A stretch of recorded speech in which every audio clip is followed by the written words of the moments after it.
Yo, what are you watching? I'm just watching some Italian movies. Like The Godfather? Oh, there's so much more than just The Godfather. Sit down. Let's have a chat.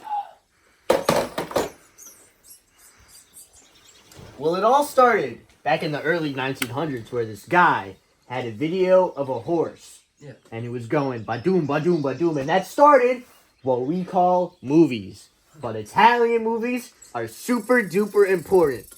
Back in the early 1940s, there was this idea that was introduced called neorealism. What's that? Neorealism? Oh, got ahead of myself. What is that? Neorealism is like seeing the lives of normal people in poverty, after war, in poor economy, and going through their daily struggles. Yeah. Neorealism is seen in movies today, even those superhero movies you kids like. Such as? Such as The Avenger. Thor is struggling, and he is very sad. That is like in neorealism, where people have struggles in their lives. What around this time period would cause such a cinematic movie? Oh, I'm so glad you asked! Well, you see, back in my day, there was this thing called wars. Specifically, World War II.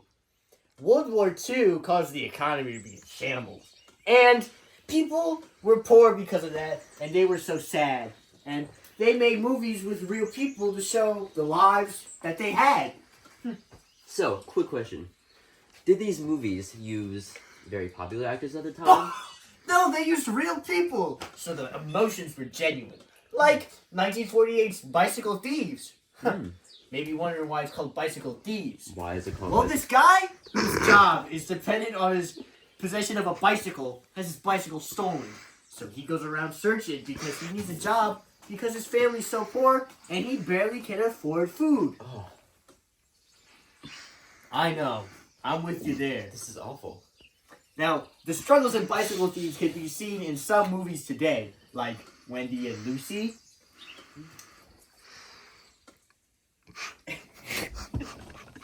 And others. and others, like Wendy and Lucy. Now, let's jump forward to the 60s. There was this movie called Otto e Mezzo, or in English, 8 1/2. It was about this very famous director, Federico Fellini. Now, who's that, you may ask? He's just one of the greatest film inspirations of all time. So, He inspired. And also, he was Italian, so he was big in the Italian cinema movement. naturally. He made this movie called 8 1/2, and it was about his struggles as a filmmaker. He had artist block, he had trouble coming up with the script for his next movie. And he had upcomings with his religious background, and it came together into a movie about his life and the life of others in Christian and Catholic houses. Beautiful.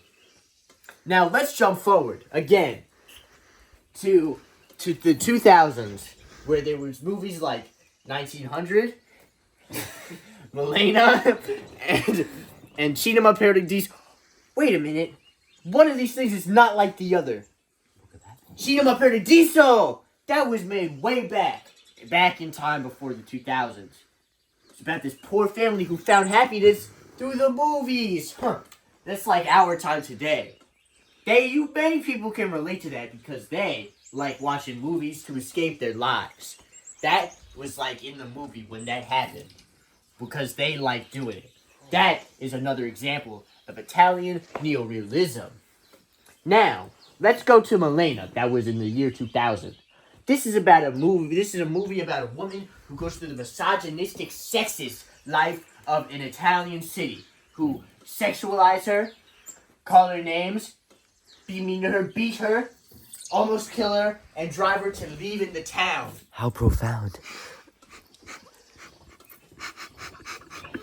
This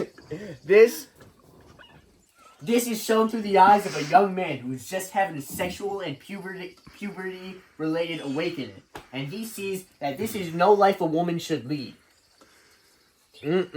Apologies, Milena.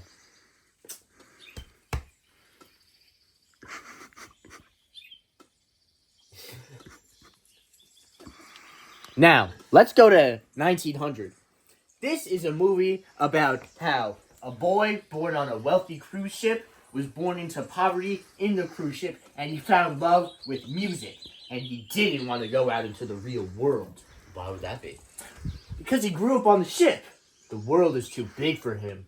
This can be seen as a struggle with anxiety, which many people can relate to today. And change. Guess who this was made by? Who was this made by? I want you to take a guess.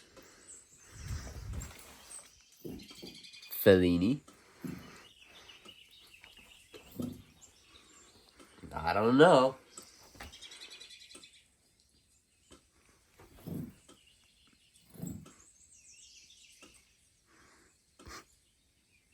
Wrong! Who could it be?